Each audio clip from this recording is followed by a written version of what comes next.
tenang luar biasa. Di sudut sunyi ini, mihrabku menuju mi'raj. Di sini ku sedar diriku, ku kenal Tuhan yang satu. Pahitnya dosa, manisnya taubat, semua rasa bersatu.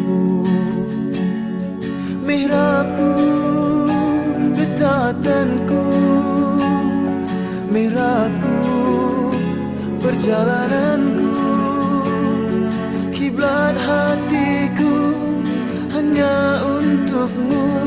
Jangan gelincir di nafsu.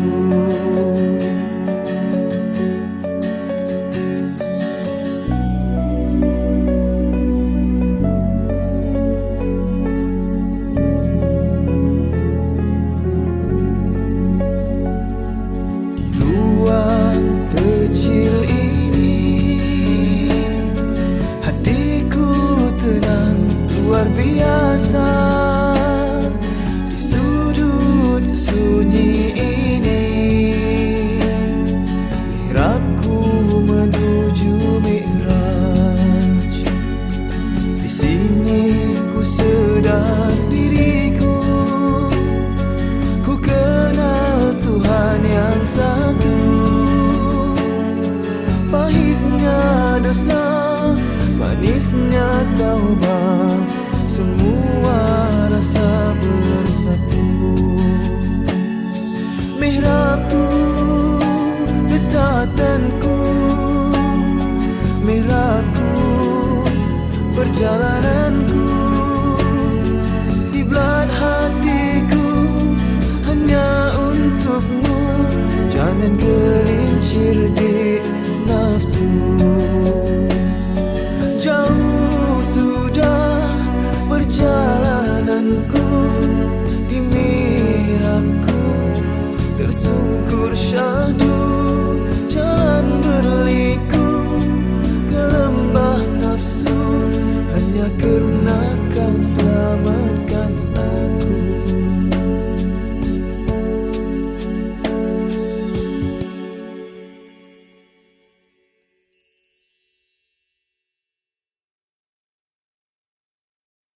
Ruang kecil ini, hatiku tenang luar biasa. Di sudut sunyi ini, mihrabku menuju mi'raj. Di sini ku sedar diriku, ku kenal Tuhan yang satu. Pahitnya dosa, manisnya taubat, semua rasa bersatu.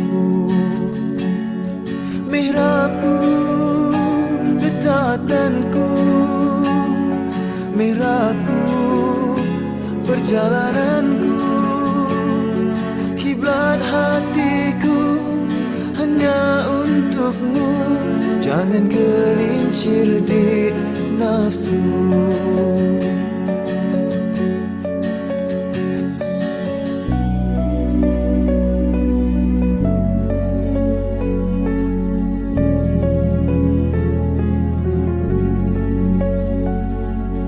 Ruang kecil ini, hatiku tenang luar biasa. Di sudut sunyi ini,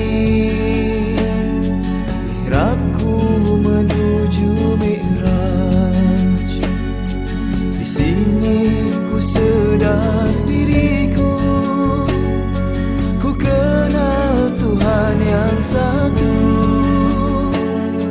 Pahitnya dosa, manisnya taubat, semua rasa bersatu.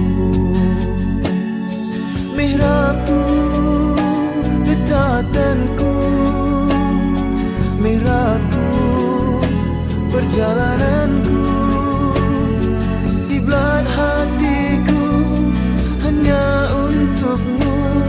Jangan gelincir di nafsu. Jauh sudah perjalananku, di mihrabku tersungkur syahdu. Jalan berliku ke lembah nafsu, hanya karena kau selamatkan aku.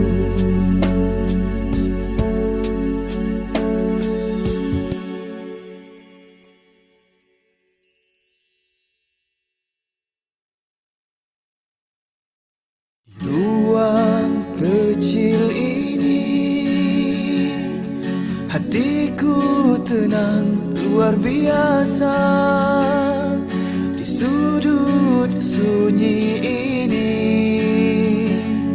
mihrabku menuju mi'raj. Di sini ku sedar diriku, ku kenal Tuhan yang satu. Pahitnya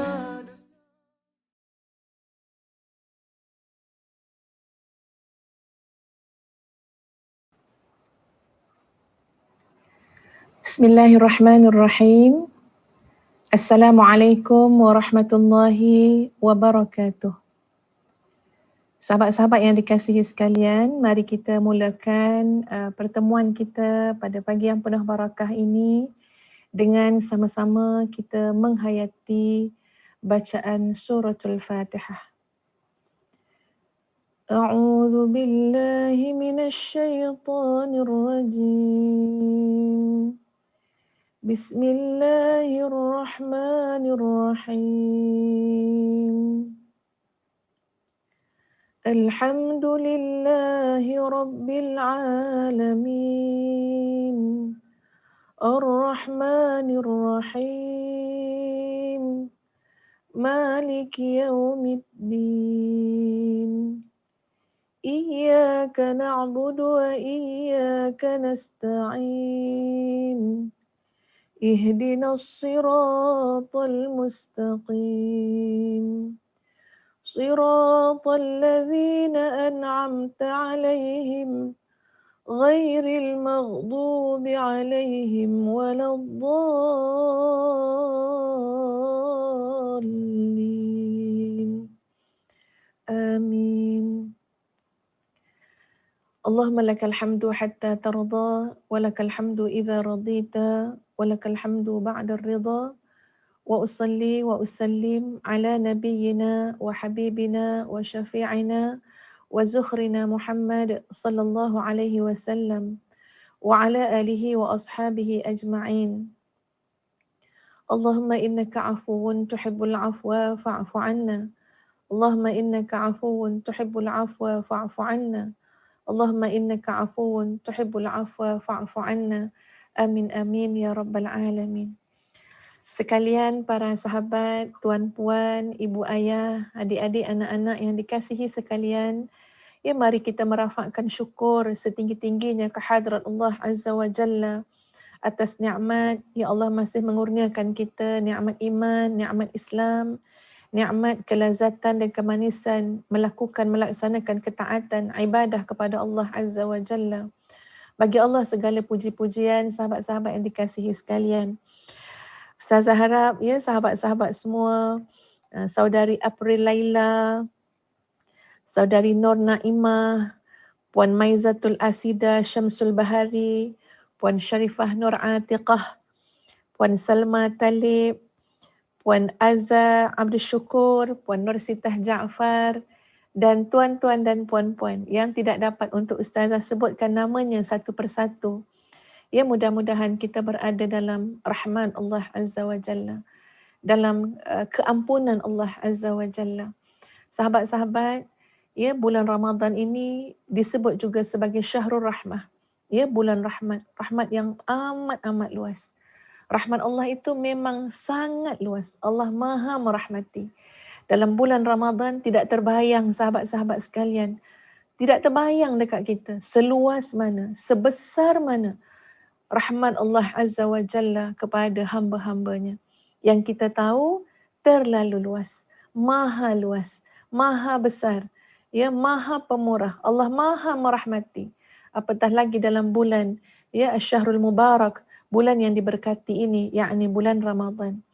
Sahabat-sahabat sekalian, sebab itu kita nak jaga hati kita, tuan-puan sekalian, dalam bulan Ramadan ini, walaupun sahabat-sahabat kita melakukan ketaatan kepada Allah, kita menggandakan amalan-amalan kita, ya barangkali mungkin lebih daripada biasa, lebih daripada bulan-bulan yang lain, tetapi tetap sahabat-sahabat dalam jiwa kita, dalam hati kita merintih dan merayu, ya, untuk memperolehi rahmat Allah Azza wa Jalla. Ustazah teringat cerita sahabat-sahabat, ya, dikisahkan, ini adalah kisah dalam Bani Israel. Bagaimana ini digambarkan dalam hadis, ya tuan-puan, bagaimana seorang laki-laki, sahabat-sahabat sekalian, yang dia ini qaddarallah, takdirnya adalah memang, ya, semenjak dia berkeupayaan, semenjak dia berakal, tuan-puan sekalian, maka yang dia lakukan dalam hidupnya hanyalah beribadah kepada Allah semata-mata.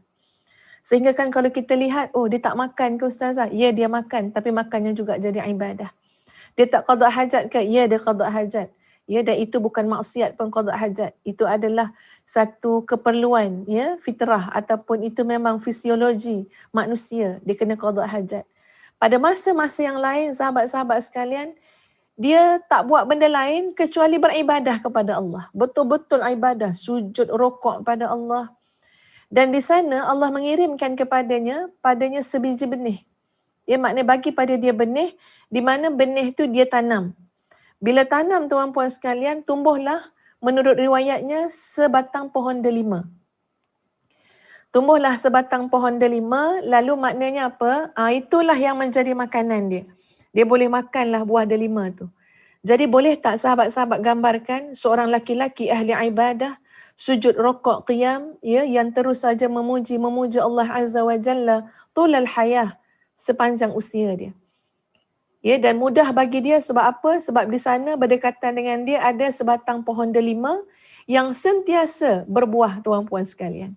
Jadi mudah, dia boleh makan saja. Yang lain-lain dia ibadah. Diringkaskan cerita, tuan-puan sekalian, okey, ahli ibadah ini meninggal dunia. Dan kemudian ahli ibadah ini, ya, digambarkan bagaimana Allah bertanya kepada ahli ibadah ini. Bertanya kepada ahli ibadah ini, kamu ini diberikan syurga. Kamu diberikan syurga. Ialah ibadah sepanjang hayat. Tetapi untuk kamu masuk syurga itu, biarlah kita jelas. Ya, jelas maknanya alasan sebab kamu masuk syurga. Jadi diberikan dua pilihan. Pertama, sahabat-sahabat sekalian, pilihannya ialah kamu masuk syurga kerana seluruh ibadah-ibadah yang telah kamu lakukan tulal hayah, sepanjang hayat kamu. Dan yang kedua ialah kamu masuk syurga kerana rahmat dan keampunan daripada Allah Azza wa Jalla. Lalu sahabat-sahabat sekalian, ya, laki-laki tadi pun berfikir, kalaulah aku nak masuk syurga kerana keampunan Allah, banyak mana sangat dosa yang aku pernah buat. Dulu masa dekat dunia aku ni ahli ibadah. Yang aku telah mengkhususkan tafarruq, betul-betul fokus, beri perhatian, ya, semasa di dunia, ibadah. Kalau aku masuk syurga kerana keampunan Allah, kerana rahmat Allah, sedangkan aku tak banyak buat dosa, sedangkan aku sentiasa mentaati dan beribadah kepada Allah, jadi macam tak munasabah pula. Jadi sebaiknya aku masuk syurga kerana amalan-amalan aku.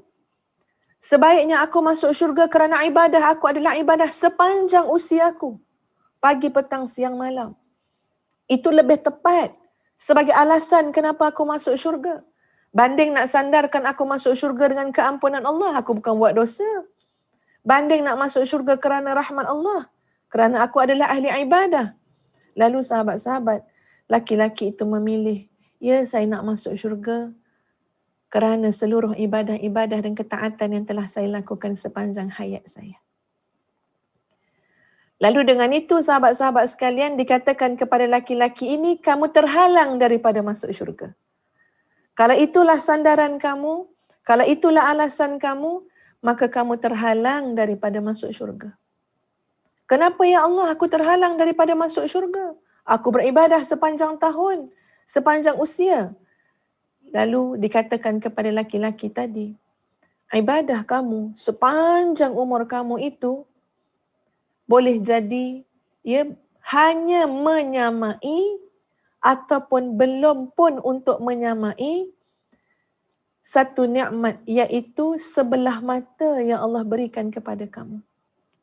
Bukan sepasang mata, tapi sebelah mata. Kalaupun nak dikatakan, oh ini menyamai apa pada diri aku, sepanjang hayat aku beribadah kepada Allah, ya, hanya mungkin boleh menyamai sebelah mata sahaja, bukan sepasang mata. Dan masakan kamu dapat membeli syurga dengan amalan-amalan kamu, seluruh hayat kamu beribadah pada Allah. Tak. Itu hanya menyamai sebelah daripada mata kamu. Jadi jangan kamu sebut kamu nak masuk syurga ya kerana ibadah-ibadah, amalan-amalan ketaatan.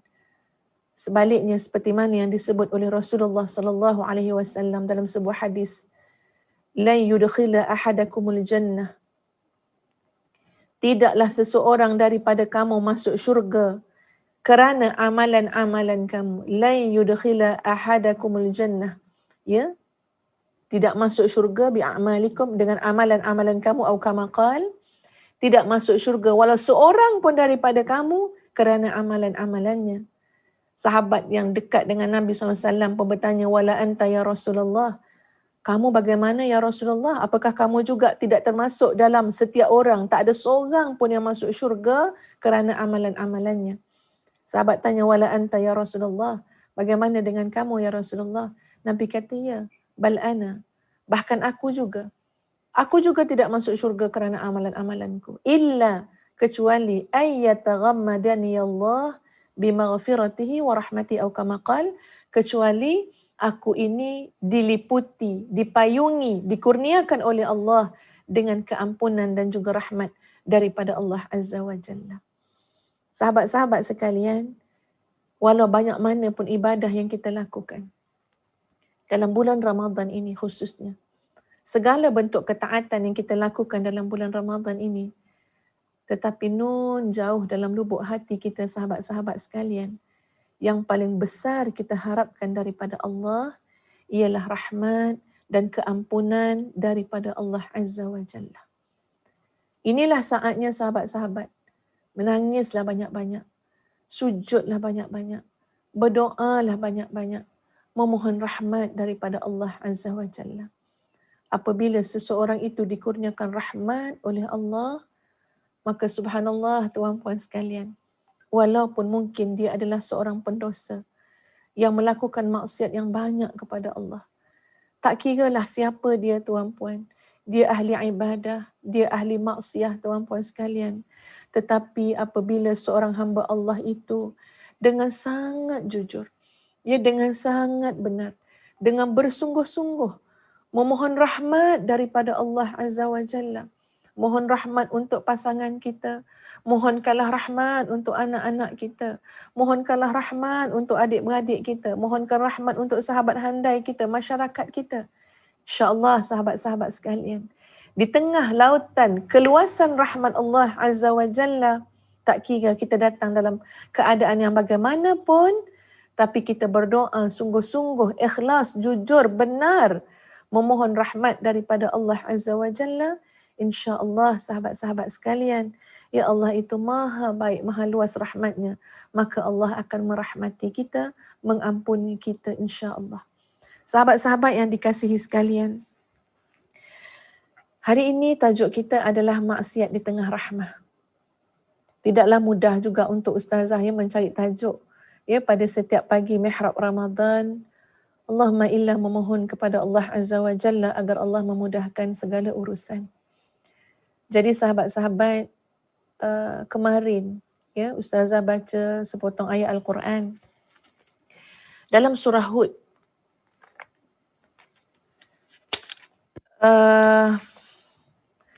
Dan bila baca ayat ni tuan-puan sekalian, teringat kepada keadaan manusia termasuk diri kita sendiri yang kita juga tuan-puan bergelumang dengan dosa. Ya, kita juga melakukan maksiat kepada Allah. Tidak ada orang yang mengaku pada hari ini ia tak sesuai, tak wajar untuk orang mengaku bahawa dia tidak pernah melakukan maksiat. Dia tak pernah lakukan dosa. Tak wajar. Ya tuan-puan, sebab terlalu banyak maksiat mata, maksiat telinga, maksiat lisan, maksiat tangan, maksiat yang kita tulis pada tulisan-tulisan, maksiat hati, maksiat kaki, maksiat tangan, maksiat akal. Masya Allah, terlalu banyak. Jadi bila baca dalam surah Hud, sahabat-sahabat sekalian, cerita tentang Nabi, ia bermula dengan kisah Nabi Saleh pada ayat yang ke-61. Bagaimana puahlah Nabi Saleh ni tuan-puan sekalian menceritakan tentang keampunan Allah, tentang rahmat Allah, tentang kebaikan Allah, tentang peluang yang Allah berikan kepada kaumnya. Bermakna sahabat-sahabat Allah menerima, Allah menunggu. Allah memberikan peluang rahmat yang terlalu besar, keampunan yang terlalu besar. Tapi tetap juga kaum Nabi Saleh itu tuan-puan sekalian melakukan maksiat kepada Allah. Tetap juga buat maksiat. Ini daripada ayat 61 tuan-puan sekalian, ayat 62 sampailah pada ayat 68. Ustazah bacakan dulu tuan-puan bagaimana seruan yang merupakan peluang, yang merupakan kesempatan daripada Allah kepada hamba-hambanya. Ya, datang Nabi Saleh alaihi salam untuk memberikan peringatan kepada kaumnya tuan-puan sekalian. A'udzu billahi minasyaitonir rajim. Wa ila thamud akhahum salihah. قال يا قوم اعبدوا الله ما لكم من إله غيره هو أنشأكم من الأرض واستعمركم فيها فاستغفروه ثم توبوا إليه إن ربي قريب مجيب. Dan kepada kaum Thamud, kami utus saudara mereka Saleh. Saleh berkata, wahai kaumku, sembahlah Allah, sekali-kali tidak ada bagimu Tuhan selain Dia. Dia telah menciptakan kamu daripada bumi, yakni daripada tanah, dan melantik kamu untuk memakmurkan muka bumi ini. Kerana itu, wahai kaumku, mohonlah keampunan pada Allah, kemudian bertaubatlah kepada Allah. Inna Rabbi qaribum mujib. Sesungguhnya Tuhanku sangat dekat rahmatnya, lagi memperkenankan doa hambanya. Kaum Samud berkata, Qad kunta fina marjuwan qabla hadha, atanhana an ta'buda ma ya'budu aba'una wa innani lafi syakkim mimma tad'una ilaihi murib. Wahai Saleh, sesungguhnya kamu sebelum ini adalah seorang di antara apa yang kami harapkan. Apakah kamu melarang kami untuk menyembah apa yang disembah oleh nenek moyang kami? Dan sesungguhnya kami betul-betul dalam keraguan yang menggelisahkan terhadap agama yang kamu serukan kepada kami. Soleh pujuk, tapi tuan-puan, walaupun dalam ayat 63 ya tuan-puan, Nabi Saleh cakap lagi, In kuntu ala bayyinatin min Rabbi wa atani minhu rahmah. Wahai kaumku, bagaimana fikiranmu jika aku mempunyai bukti yang nyata daripada Tuhanku dan diberinya aku rahmat daripadanya, maka siapakah yang akan menolong aku daripada azab Allah jika aku mendurhakainya? Tapi sahabat-sahabat, puahlah cakap pasal rahmat Allah, puahlah cakap pasal keampunan Allah, puahlah bagi tahu Allah Maha dekat, Allah Maha memustajabkan, Allah Maha mengampunkan, tapi diabaikan oleh kaum tersebut. Lalu apa yang berlaku tuan-tuan dan puan-puan sekalian? Pada ayat yang ke-65, فَأَقَرُوهَا فَقَالَ تَمَتَّعُوا فِي دَارِكُمْ 3 أَيَّامٍ ذَلِكَ وَعْدٌ غَيْرُ مَكْذُوبٍ. Maka pada ayat yang ke-65, Ya, Nabi Saleh berkata kepada kaumnya, bersukarialah kamu. Buatlah apa yang kamu nak. Ya, wa tamatta'u. Faqala tamatta'u. Maknanya nikmatilah maksiat kamu. Nikmatilah kejahatan kamu. Nikmatilah segala arahan-arahan perintah Allah yang kamu langgar. Nikmatilah. Kamu nikmatilah kat rumah kamu 3 hari saja. Kamu nikmatilah 3 hari saja. Sehinggalah datangnya janji Allah yang kamu tidak akan dapat dustakan. Dan Masya Allah tuan-puan sekalian, benar selepas 3 hari tuan-puan sekalian pada ayat yang ke-67, wa akhadhal ladzina zalamu sayhah fa asbahu fi diyarihim jathimin. Dan satu tempikan suara yang menggemparkan bumi menimpa orang yang zalim itu dengan satu tempikan suara yang begitu dahsyat sekali sahabat-sahabat sekalian. Lalu mereka mati bergelimpangan di rumah-rumah mereka. Seolah-olah mereka belum pernah tinggal di tempat itu. Yang maknanya sampai habis, licin, lumat Allah azab kaum tersebut yang telah diberikan peluang seluas-luasnya.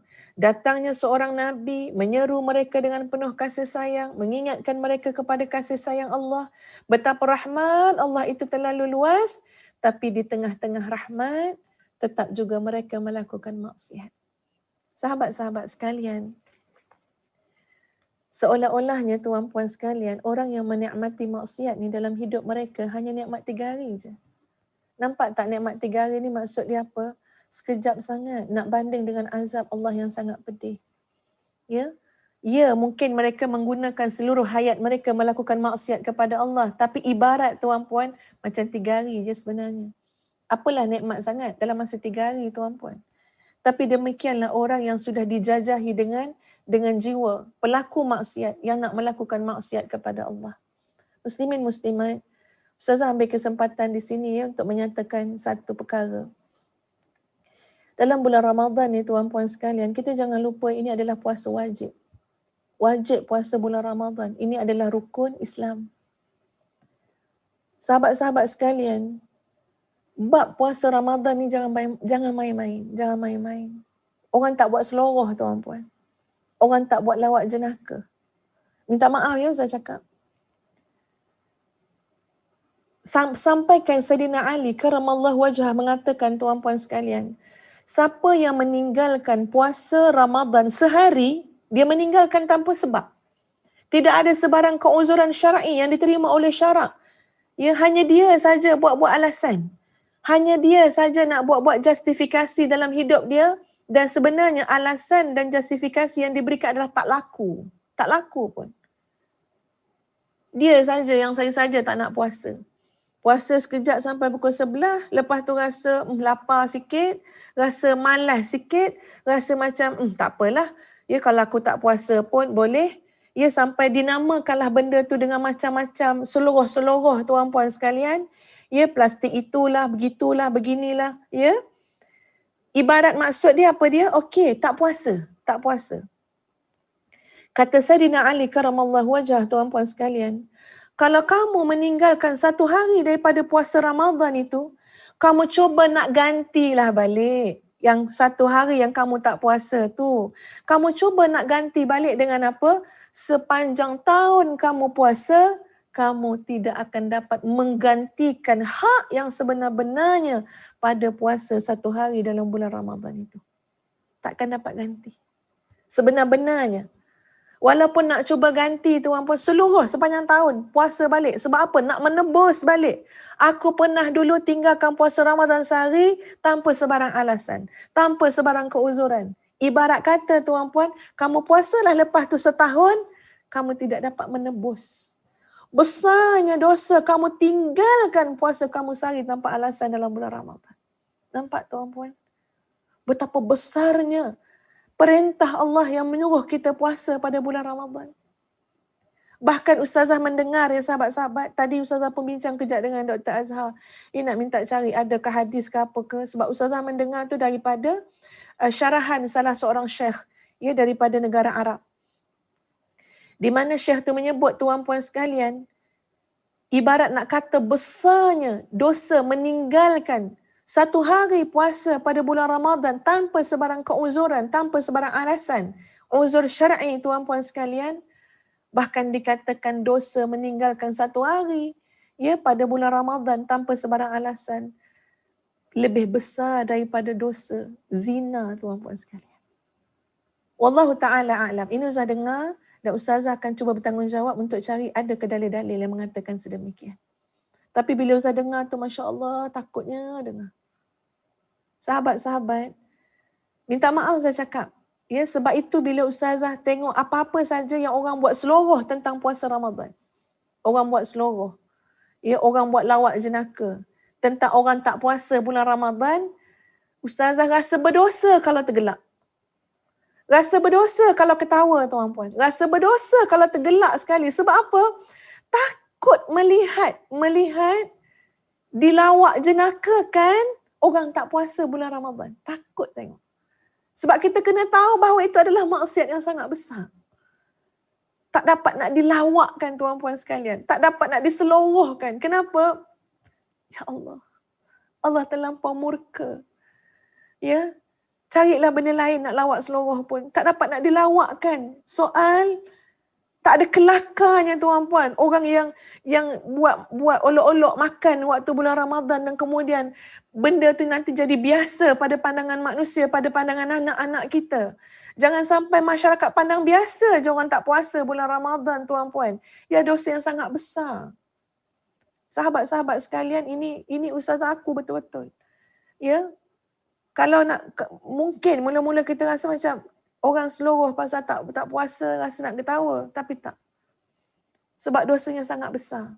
Sengaja tak puasa bulan Ramadan takkan terganti, takkan tertebus sebenarnya.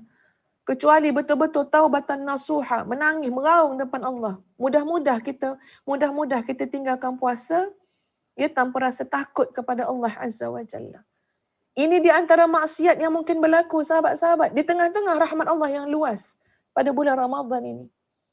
Nabi SAW, sahabat-sahabat yang saya teringat, pada satu ketika ya, Bilal bin Rabah yang mendengarnya, Nabi SAW membaca Bismillahirrahmanirrahim. Saya tak ingat sama dalam solat ataupun luar solat. Nabi baca Bismillah aja. Bismillahirrahmanirrahim. Thumma baka. Kemudian Nabi menangis. Nabi baca lagi Bismillahirrahmanirrahim. Thumma baka. Kemudian Nabi menangis. Nabi ulang-ulang sahabat-sahabat. Nabi ulang-ulang baca Bismillah, menangis. Baca Bismillah, menangis. Baca Bismillah, menangis. Lalu Bilal bin Rabah, Sayyidina Bilal bin Rabah datang dekat Nabi dan tanya, ya kenapa ya Rasulullah? Kamu tak menyambung pun bacaan kamu. Ya, kamu hanya baca Bismillah, kemudian kamu menangis, kamu baca lagi Bismillah, dan kemudian kamu menangis, kamu baca lagi Bismillah, dan kemudian kamu menangis. Kenapa ya Rasulullah? Lalu apa jawab Rasulullah SAW, sahabat sekalian? Bila aku baca Bismillahirrahmanirrahim dengan nama Allah yang Maha Pengasih, yang Maha Pemurah, lagi Maha Mengasihani. Tiap kali aku baca Bismillahirrahmanirrahim, hati aku ni merintih. Merintih dan tertanya-tanya.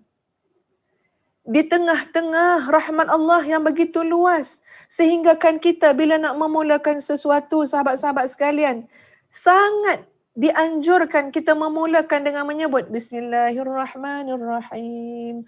Bahkan kita nak baca ayat Quran pun tuan-puan, Bismillahirrahmanirrahim, kecuali surah At-Taubah. Yang lain-lain dimulakanlah dengan Bismillahirrahmanirrahim. Sahabat-sahabat sekalian, Nabi kata apa? Aku terfikir, aku teringat di tengah-tengah rahmat Allah yang begitu luas, begitu luas. Tiba-tiba ada orang tidak mendapat rahmat Allah. Tiba-tiba ada orang yang mendapat laknat daripada Allah Azza wa Jalla. Lalu apakah bentuk dosa yang telah dilakukan oleh orang itu? Ya, Allah Allah Maha merahmati, Allah Maha mengampuni sahabat-sahabat sekalian. Habis tu kalau orang yang tak dapat rahmat, yang dilaknat oleh Allah Azza wa Jalla, maknanya apa? kerasnya hati dia, sombongnya dia, butanya mata dia, pekaknya telinga dia, hitamnya hati dia. Tuan-puan sekalian, Allah memberikan kepada kita peluang yang sangat besar. Tak kira sebanyak mana dosa kamu, tak kira seluas mana, setinggi mana dosa kamu, bersimpuh di hadapan Allah, minta ampunlah kepada Allah, bertaubatlah kepada Allah. Rahmat Allah terlalu luas. Jangan kamu tegak di tengah-tengah rahmat itu, tetap juga dengan kesombongan melakukan maksiat kepada Allah. Jangan kamu di tengah-tengah manusia menangis, merintih, merayu minta rahmat Allah, kamu sedang bersukaria. Tamatta'u, kamu sedang menikmati maksiat yang kamu lakukan. Tak lama maksiat yang kamu buat. Tak lama nikmat yang kamu rasa. 3 hari je. Allah boleh datangkan azab Allah Azza wa Jalla. Sahabat-sahabat sekalian, daripada Syekh Dr. Salih Al-Mughamisi, Ustazah baru saja mendengar semalam, dalam syarahan beliau bagi tahu keindahan wajah Nabi Yusuf alaihi salam. Keindahan wajah Nabi Yusuf alaihi salam, tuan-puan, yang kita tidak tidak menyangkal perkara itu. Kita selalu dikhabarkan daripada lisan para asatizah, para ulama, bagaimana hebatnya wajah, ketampanan Nabi Yusuf alaihi salam. Bahkan Nabi juga menyebut tentang nilai tersebut. Dalam Al-Quran juga menceritakan bagaimana sampai terpotong jari, terhiris jari, tuan-puan. Kerana apa? Asyik mahsyuknya. Kerana luar biasa ketampanan wajah Nabi Yusuf alaihi salam. Dan sudah pasti sahabat-sahabat, ini bukan tampan semata-mata tampan zahir. Tapi lebih daripada itu, ini adalah package ketampanan yang bersama dengan cahaya, nur yang Allah berikan kepada wajah itu, kepada hati itu. Kerana ketaatan, ibadah, kesabaran, ketabahan, semua nilai-nilai tauhid yang ada pada Nabi Yusuf alaihi salam. Kalau semata-mata tampan tapi tidak ada nurnya, tak jadi apa.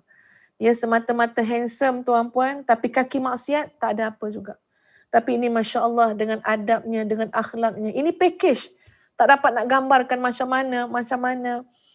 mana hebatnya package yang diberikan kepada Nabi Yusuf alaihi salam, sehingga digambarkan dalam surah Yusuf, ya, wanita-wanita itu terhiris jari-jari mereka tanpa mereka sedari, menitik dah darah-darah kerana mereka sedang asyik memuji, melihat, terpesona dengan paras rupa yang ada pada Nabi Yusuf alaihi salam. Sahabat-sahabat, di sana ada ulama meriwayatkan bahawa Nabi Adam alaihi salam, wajah ataupun ketampanan cahaya wajah pada Nabi Adam alaihi salam sebelum keluar dari masa duduk dalam syurga dengan setelah keluar daripada syurga, yang menjadi asbabnya adalah satu perkara yang telah dilakukan oleh Nabi Adam alaihi salam, iaitu telah melanggar perintah Allah. Wajah Nabi Adam alaihi salam, tuan-puan sekalian, sebelum, yakni masa berada di syurga, dengan setelah keluar, maknanya diletakkan di dunia, keluar daripada syurga dengan sebab tadi tu, maksiat tadi tu, wajahnya adalah berbeza.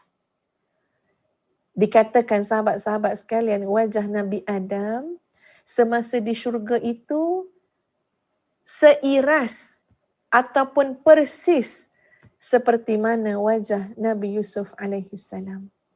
Tapi bila keluar daripada syurga, duduk dekat dunia, diletakkan di dunia, dan dengan asbab tadilah, antara sebabnya kerana itu tadi, kerana telah melanggar apa yang Allah perintahkan, maknanya melanggar apa yang Allah larang, lalu wajah itu berubah. Tidak lagi jadi seperti mana wajah yang tampan persis Nabi Yusuf tadi. Ini Ustazah dengar dalam muhadarah Syekh Salih Al-Mughamisi. Dan kemudian beliau ulas. Ulasan beliau, percayalah bahawa setiap maksiat kita kepada Allah akan menghilangkan nur, bukan saja pada hati kita, bahkan pada wajah kita. Allah berikan kepada orang yang boleh melihatnya, dan orang yang Allah tidak beri dapat melihatnya, maka dia tak akan dapat lihat. Pada sesetengah hamba Allah Ya Allah berikan kepada mereka untuk melihat nur pada wajah seseorang, ya mungkin dia dapat melihatnya. Sebab benda ini adalah benda maknawi tuan-puan sekalian. Benda yang bukan kita bincang ni bukan benda zahir. Tepeklah apa pun, pakailah lampu banyak mana pun sampai nampak macam cahaya. Tapi ini cahaya yang dimaksudkan cahaya maknawi tuan-puan sekalian. Tiap-tiap kali kita melakukan maksiat kepada Allah, akan berlaku titik hitam dalam hati kita. Apa yang akan hilang daripada kita ialah nur, cahaya pada wajah kita, cahaya pada hati kita sahabat-sahabat sekalian.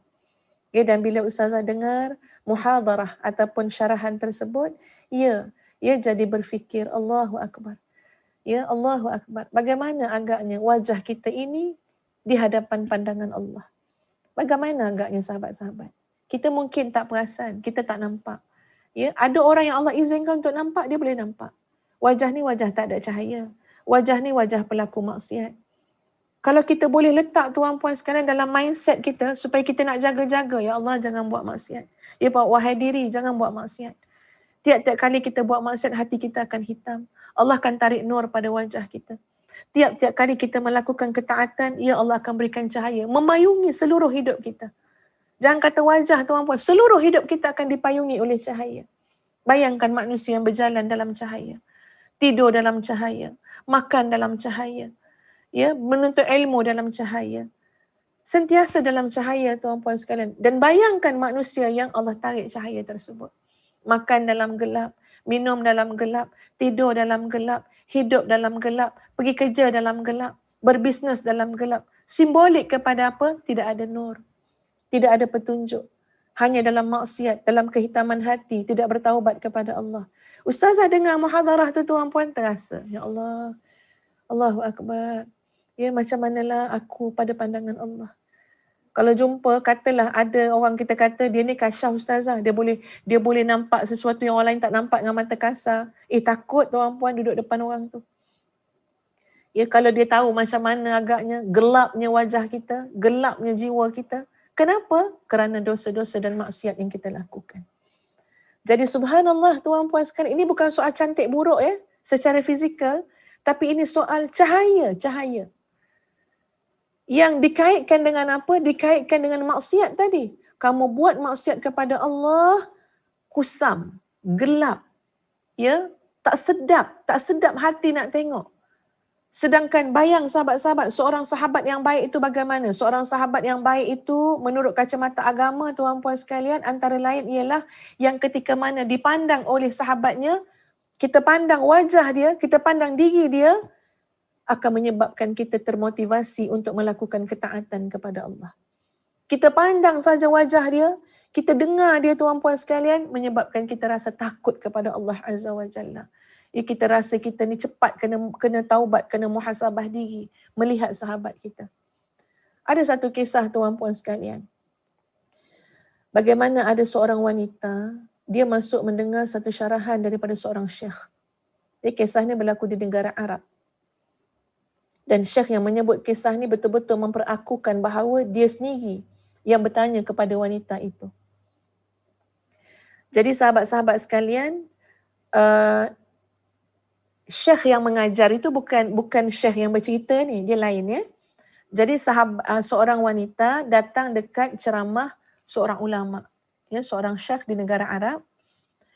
Dan dalam peristiwa itu datang juga bersama-sama ustaz ataupun syekh yang bercerita ni. Jadi mereka berada semua dalam satu majlis. Jadi wanita ni duduk dan syekh yang sedang mengajar tuan-puan sedang menceritakan tentang dahsyat dan luar biasanya keimanan kepada Allah Azza wa Jalla. Lalu diceritakan bagaimana Masyiatah dan juga Asiyah isteri Fir'aun dalam mempertahankan keimanan mereka kepada Allah. Dan kedua-dua ini adalah wanita muslimah. Ya, tapi masya-Allah subhanallah tuan-puan sekalian, soal iman ini bukan soal jantina, ya, bukan soal jantina. Jadi tengok saja bagaimana syahidnya Masyiatah, ya, dibakar dalam api, dan lihat bagaimana kuatnya isteri Fir'aun menanggung segala azab ya yang telah ditimpakan, yang dilakukan oleh Firaun kepadanya. Jadi diceritakan dengan penuh sungguh-sungguhlah Syekh tu menceritakan bagaimana Masyitah ya, masya-Allah, hati tu tak berganjak. Walaupun anak seorang-seorang dimasukkan dalam api, dibakar. Bunyi tuan-puan, bunyi, bau anak dalam tu, bau anak terbakar tu. Berbunyi tu macam mana api meratah daging, kulit, tulang, tuan-puan sekalian. Masyitah dihadapkan dengan keadaan tersebut. Lalu ditanyakan kepada Masyitah, bukankah aku Tuhan kamu? Tengok tuan-puan, Fir'aun kata, bukankah aku Tuhan kamu? Tapi dijawab oleh Masyitah, Rabbi Allah, Tuhanku adalah Allah. Dengan penuh teguh, dengan penuh yakin. Tak ada tergoda sikit pun. Ya, tak ada tergelincir sikit pun, tak ada goyah sikit pun tuan-puan sekalian. Okey, tak jalan. Anak seorang dah hangus dah. Dah jadi debu dah. Ambil anak seorang lagi. Angkat anak tu, letak anak tu atas api. Bagi api tu sampai dulu dekat tapak kaki anak tu. Biar dengar anak tu meraung dulu. Biar dengar anak tu menjerit dulu. Mak, tolong saya mak. Dan tanya pada Masyitah, bukankah aku Tuhanmu? Kata Fir'aun. Dan Masyitah menjawab, Rabbi Allah. Tuhanku adalah Allah yang menciptakan langit dan bumi. Sehingga habis tuan-puan anak-anak tersebut. Ya, sehingga ditetapkan hati Masyitah jangan goyah. Ya, dan sehingga dihumbankan ke dalam api. Tetap tidak goyah mengatakan Tuhanku adalah Allah. Demikian juga isteri Fir'aun Asiyah yang ketika itu menanggung kesakitan tuan-puan sekalian, azab daripada suaminya sendiri yang dah tahu dia beriman kepada Allah. Sehinggalah Asiyah menanggung beratnya azab itu dan mengatakan, Inni ara manzilati fil jannah. Aku sudah dapat melihat tempatku dalam syurga. Inni ara manzilati fil jannah. Allahu Akbar. Ya, diazab sampai Allah bantu. Ya, teguhkan hati dengan macam tadi yang Asiyah cakap, Inni ara manzilati fil jannah. Aku telah melihat tempat aku dalam syurga. Jadi kisahnya tuan-puan, Syekh ni ceritakan pasal itu. Tiba-tiba seorang wanita dalam majlis itu berteriak. Dia bangun dulu, dia lari dalam keadaan berteriak. Dia jatuh tuan-puan sekalian, semua orang kehairanan dan dia seperti orang yang sedang sesak nafas yang sangat teruk. Panggil lah, ya maknanya okey, panggil ambulan apa semua. Ni orang ni sakit teruk ni, seorang wanita sakit teruk dah macam sesak nafas, pucat lesi, macam orang nak mati dah tuan-puan sekalian, sehingga beberapa orang membantu untuk dia mengucapkan la ilaha illallah. Dia hanya pandang saja, tak dapat menyebut apa-apa pun. Orang bantu lagi la ilaha illallah, dia hanya pandang saja, tidak dapat menyebut apa-apa. Dalam keadaan kejang, sesak nafas, tak boleh bernafas. Sahabat-sahabat sekalian, dia diberikan bantuan, ya. Dia tak meninggal dunia, ya, dia diberikan bantuan. Tapi kemudiannya, Syekh yang menceritakan ni pula dalam muhadarah dia kata, saya sendiri tanya dengan wanita tu, kamu kenapa pada hari itu? Kamu ada penyakit ke? Ya, kamu kenapa sampai jadi macam tu? Apa penyakit kamu? Lalu wanita itu ya mengatakan kepada Syekh tu, dia kata, masa aku mendengar muhadarah ataupun syarahan cerita tentang Masyitah, bagaimana teguhnya iman beliau, ya, tentang Asiyah, bagaimana teguhnya iman Asiyah. Dan bila Asiyah menyebut inni ara manzilati fil jannah, tiba-tiba dada aku sesak kerana demi Allah, dia kata, inni ara manzilati finnar, sesungguhnya aku dapat melihat tempatku dalam neraka api tengah menjulang. Sebab aku telah melakukan maksiat kepada Allah. Dia punya kesan tuan-puan sekalian, bila dia terasa bahawa dia telah benar-benar melakukan maksiat kepada Allah, Sehingga dia terbalikkan kata-kata Asia untuk diri dia adalah inni ara manzilati finnar. Aku seolah-olah dapat melihat tempat aku dalam neraka. Sebab aku kenal diri aku banyak buat maksiat. Dan dia kata, aku tak tahu kenapa tiba-tiba kejang. Ya, kerana ketakutan yang amat dahsyat dan luar biasa terhadap maksiat-maksiat dan dosa yang pernah dia lakukan. Dan dia kata, bila aku cuba nak sebut la ilaha illallah, masa kamu ajarkan aku, masa ada orang ajarkan aku untuk menyebut la ilaha illallah, aku memang tak boleh sebut. Kaku lidah aku. Ya, apa yang ada dalam hati aku adalah inni ara manzilati finnar. Aku dah nampak tempat aku dalam neraka. Aku seolah-olah nampak tempat aku dalam neraka. Dan demikianlah selepas itu aku pulih. Dan bila aku pulih, maka itulah saatnya Syekh, Allah telah mengantarkan aku kepada taubat nasuha. Masya Allah, subhanallah tuan-puan sekalian.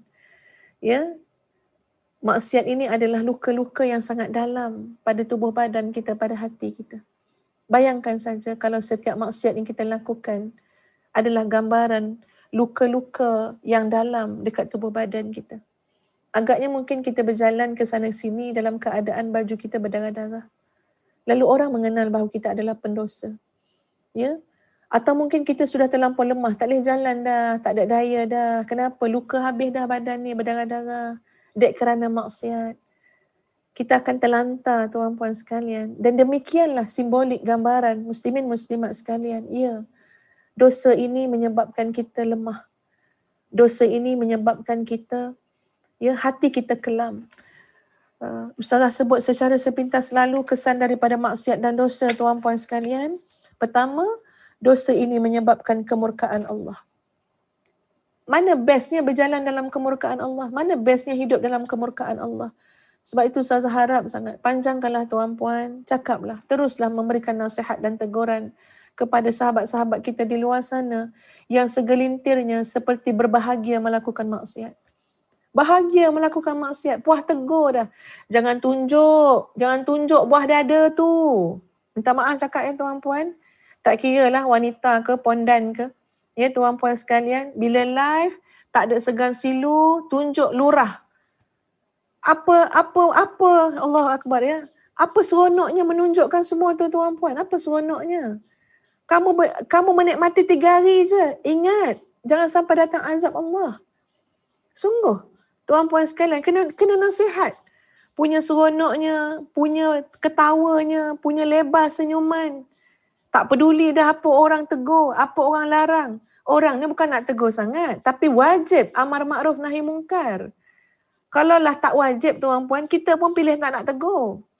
Tapi sebab wajib amar makruf nahi mungkar, kita tegur.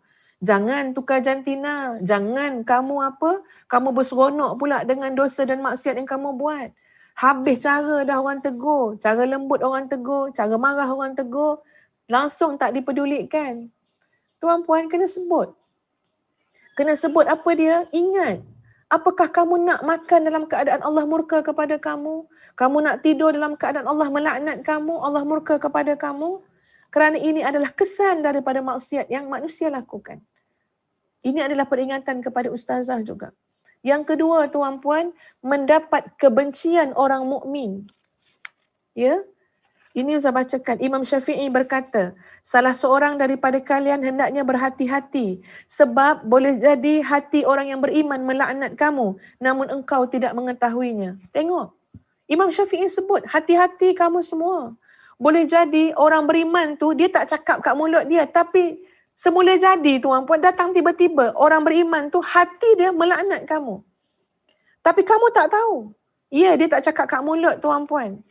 Kemudian Imam Syafi'i ditanya, mengapa hati orang beriman melaknat namun orang tu tak tahu? Lalu beliau menjawab, kerana engkau berbuat maksiat kepada Allah dan Allah menanamkan kebenciannya pada hati orang yang beriman. Tengok tuan-puan, Allah tanam dalam hati orang beriman benci dengan orang yang melakukan maksiat. Benci dengan maksiat tu. Ustazah tak kata ustazah beriman tuan-puan, ya. Ustazah cuba untuk jadi orang beriman insya-Allah. Tapi betul. Kadang-kadang bila melihat terutama di media sosial, orang yang macam takluk dengan nasihat dan teguran, terus saja melakukan perkara yang Allah larang, tuan-puan sekalian, dan dia masih boleh tersenyum bahagia, dia masih boleh seronok-seronok. Lepas tu dia boleh pula kata, kalau tak suka kenapa pandang? Tak suka kenapa pandang? Tuan-puan, memang tak nak pandang. Ya, tapi kadang-kadang benda tu tuan-puan sekalian, melintas dekat kita punya media sosial ataupun orang lain bagi tahu pada kita nak buat macam mana ni. Ya, teruk sangat. Jangan fikir orang tengok tu orang suka nak tengok, tuan-puan. Pada hati orang-orang yang beriman, saya tak kata ustazah, orang lain tuan-puan, orang beriman, memang bila tengok tu kan, ya Allah, benci, tak suka. Dan awasi sampai jangan bila hati orang beriman benci, tuan-puan, dengan maksiat yang kita lakukan, ini adalah satu bala kepada kita. Kenapa saya katakan bala? Sebab kita tak termasuk dalam bahagian doa para wali Allah itu. Kita tak termasuk dalam doa orang-orang beriman itu, tuan-puan sekalian. Sebab apa? Sebab hati mereka pun sudah tertanam kebencian kepada maksiat yang kita lakukan. Imam Syafi'i kata, Allah menanam kebencian pada hati orang yang beriman. Yang ketiga, kamu buat maksiat, Allah halang kamu daripada rezeki. Di tengah-tengah itu, pelaku-pelaku maksiat mengatakan, tengok tak ada apa pun, saya buat maksiat, masyuk je. Saya buat maksiat, bisnes saya maju. Saya buat maksiat, tengok kereta saya lebih lawa daripada kereta kamu. Saya buat maksiat, saya boleh beli penthouse. Saya buat maksiat, saya boleh beli macam-macam. Tuan-puan, rezeki itu bukan harta yang kita sebutkan. Rezeki yang datang daripada langit berupa rahmat daripada Allah, berupa hidayah. Lebih besar lagi rezeki, kelazatan dan kenikmatan mentaati Allah daripada kereta, motor, habis segala benda yang kita sebut. Lebih besar lagi rezeki, tuan-puan, hati kita bertakwa kepada Allah. Rezeki boleh menangis di hadapan Allah. Rezeki rasa takut dengan dosa yang kita lakukan itu lebih besar daripada wang ringgit yang kita sebut-sebut dan kita hitung hari-hari. Jadi jangan lupa, maksiat kita menyebabkan terhalangnya daripada rezeki yang Allah redai untuk kita. Rezeki yang Allah berkati untuk kita. Ya, Allah boleh bagi, tapi yang Allah bagi, yang Allah tak redha untuk kita. Yang Allah boleh bagi adalah benda yang Allah takkan berkati, bahkan jadi istidraj. Wal'iyazubillah. Kalau ikutkan dalam catatan ni ada 12 akibat daripada maksiat yang kita lakukan. Tapi dek kerana kerekakan masa, sahabat-sahabat sekalian, InsyaAllah kita bersambung pada masa yang lain, insyaAllah. Ambillah pengajaran daripada apa yang telah Ustazah sebutkan. Dalam masa kita betul-betul nak memberikan ketaatan kepada Allah, menggandakan amal soleh, tolong perhatikan agar hati kita tidak melakukan maksiat. Agar mata kita, telinga kita, semua pada anggota tubuh badan kita tidak dengan sengaja, dengan mudah-mudah melakukan maksiat kepada Allah Azza wa Jalla. Astaghfirullahalazim, astaghfirullahalazim, astaghfirullahalazim li wa lakum. Assalamualaikum warahmatullahi wabarakatuh. Innal musaddiqina wal musaddiqati wa aqradullaha qardan hasana وأقرضوا الله قرضا حسنا يضاعف لهم ولهم أجر كريم. Sadaqallahul Azim. Sesungguhnya orang yang bersedekah, baik laki-laki maupun perempuan, dan meminjamkan kepada Allah dengan pinjaman yang baik, akan dilipat gandakan balasannya bagi mereka, dan mereka akan mendapat pahala yang mulia. Sahabat-sahabat sekalian, Assalamualaikum warahmatullahi wabarakatuh. Mari bersama-sama dengan Ustazah Nur Hafizah Musa, kita mengikuti perkembangan Ma'had Tahfiz Integrasi Madinatul Huffaz fasa yang kedua. Ustazah suka untuk menukilkan kata-kata daripada almarhum Tan Sri Muhammad Ali Hashim. Kata beliau, kefahaman waqaf untuk mati perlu diubah kepada waqaf untuk hidup. Ya benar tuan-puan sekalian, waqaf tuan-tuan dan puan-puan kepada pembangunan fasa kedua Ma'had Tahfiz Integrasi Madinatul Huffaz bukan semata-mata waqaf untuk mati, bahkan waqaf untuk hidup. Masya Allah, Wakaf kita tuan-puan sekalian akan menghidupkan insya-Allah generasi Al-Quran, generasi yang faham Al-Quran, generasi yang beramal dan berakhlak dengan Al-Quran. Masya Allah, wakaf kita akan menghidupkan masa depan untuk agama Allah ini insya-Allah. Tuan-tuan dan puan-puan sekalian, ya, kalau kita melihat bagaimana hebatnya isteri Sultan Imaduddin Zinki, iaitu Zamrud Khatun, yang telah membangunkan Madrasah Al-Khatuniyah Al-Baraniyah pada tahun 526 Hijrah sebagai jihad ilmu yang telah dilakukan. Begitu juga isteri Sultan Nuruddin Zinki telah membangunkan Madrasah Al-Khatuniyah Al-Jawaniyah pada tahun 628 Hijrah. Mereka rata-ratanya tuan-puan sekalian merupakan contoh wanita-wanita muslimah salihah yang mencintai ilmu dan ulama. Begitu juga Rabi'ah Khatun, Khadijah Khatun daripada keluarga Ayyubiyah. Demikian tuan-tuan dan puan-puan sekalian, bagaimana hebatnya Fatimah binti Muhammad Al-Fahri yang berasal daripada Andalusia, yang memainkan peranan yang besar dalam mengembangkan Masjid Al-Qarawiyyin di Fez dan sekarang muncul sebagai Universiti Qarawiyun di Morocco, iaitu universiti pertama dalam dunia Islam. Masya Allah tuan-puan sekalian, mereka adalah muslimah yang bersama-sama dalam jihad ilmu. Tuan-puan lihatlah bangunan fasa kedua kompleks Madinatul Huffaz ini tuan-puan sekalian, yang merupakan ladang amal kita semua, yang merupakan tempat untuk kita menyatakan bahawa kita nak terlibat dengan jihad ilmu, dengan jihad pendidikan tuan-puan sekalian. Marilah bersama-sama dengan kami, ya, untuk membangunkan fasa kedua pembangunan Madinatul Huffaz ini tuan-puan sekalian, yang Ustazah sangat berharap, kami semua sangat berharap agar Mahat Tahfiz Integrasi Madinatul Huffaz komplek fasa yang kedua ini dapat disiapkan menjelang akhir tahun 2021 ini insya-Allah, supaya nanti insya-Allah ya pelajar-pelajar baru boleh mendaftar untuk memasuki tingkatan 1 tahun 2022. Kami tuan-puan sekalian menghadapi kekangan tempat di mana fasa yang pertama sudah maksima tuan-puan. Seramai 180 orang ya belajar di sana lengkap dengan asrama. Alhamdulillah, ya, kita telah pun melahirkan ratusan pelajar-pelajar tuan-puan sekalian sepanjang 5 tahun kita beroperasi. Mudah-mudahan sahabat-sahabat sekalian, ya, pada bulan Ramadan yang penuh keberkatan ini, pada pertengahan Ramadan ini, tuan-puan dapat melihat dengan mata hati kita semua bahawa Madinatul Huffaz fasa yang kedua adalah merupakan ladang amal kita bersama, ladang jariah kita bersama. Mari tuan-puan, sedikit lagi untuk siap madrasah ini. Ya, sikit lagi nak siap. Ya tuan-puan, fasa yang kedua ini, tuan-puan boleh lihat progresnya. Tidak ada apa yang kami rahsiakan. Bahkan datanglah, ya, lewatilah, melintaslah di hadapan tapak pembangunan ini. Di Lembah Melewar Gombak tuan-puan sekalian, Kuala Lumpur. Lihat sendiri tuan-puan progresnya daripada hari ke hari. Masya Allah, Alhamdulillah. Ia sangat memberangsangkan, sangat memuaskan. Namun kami takut dan bimbang tuan-puan, sekiranya ya isu kos menyebabkan ia tergendala, maka marilah bersama-sama dengan kami tuan-puan sekalian.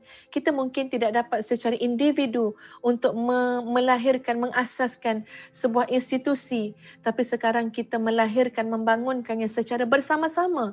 Institusi pendidikan Mahat Tahfiz Integrasi Madinatul Huffaz, di mana tuan-puan di sini penekanan kami adalah Madrasah Tahfiz Khadimul Ummah. Ia siap untuk melahirkan insya-Allah anak-anak generasi yang akan berkhidmat kepada ummah.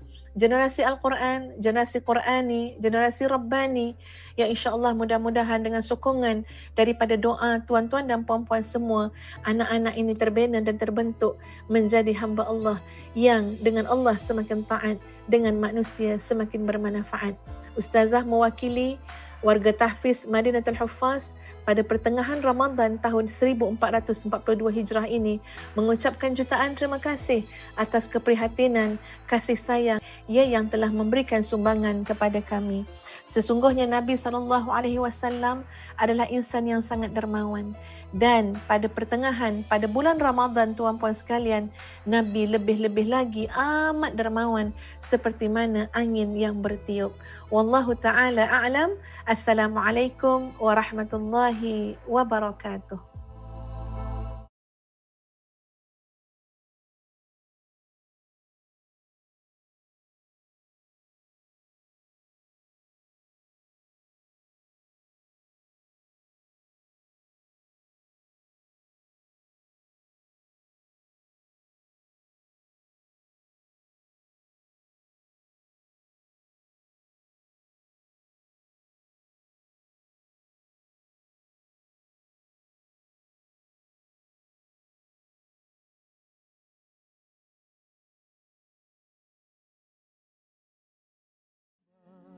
Semua rasa bersatu.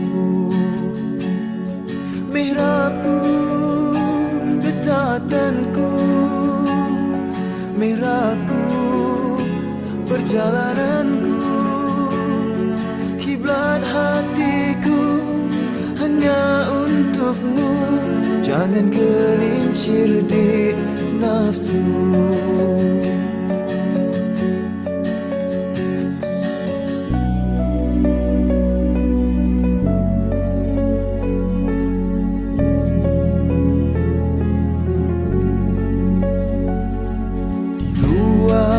Kecil ini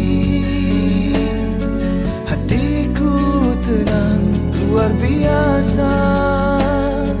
Di sudut sunyi ini mihrabku menuju mi'raj. Di sini ku sedar diriku, ku kenal Tuhan yang satu. Pahitnya dosa, manisnya taubat, semua rasa bersatu. Mihrabku, getatanku, mihrabku, perjalananku, kiblat hatiku hanya untukmu. Jangan gelincir di nafsu. Jauh sudah perjalananku, di mihrabku tersungkur syahdu.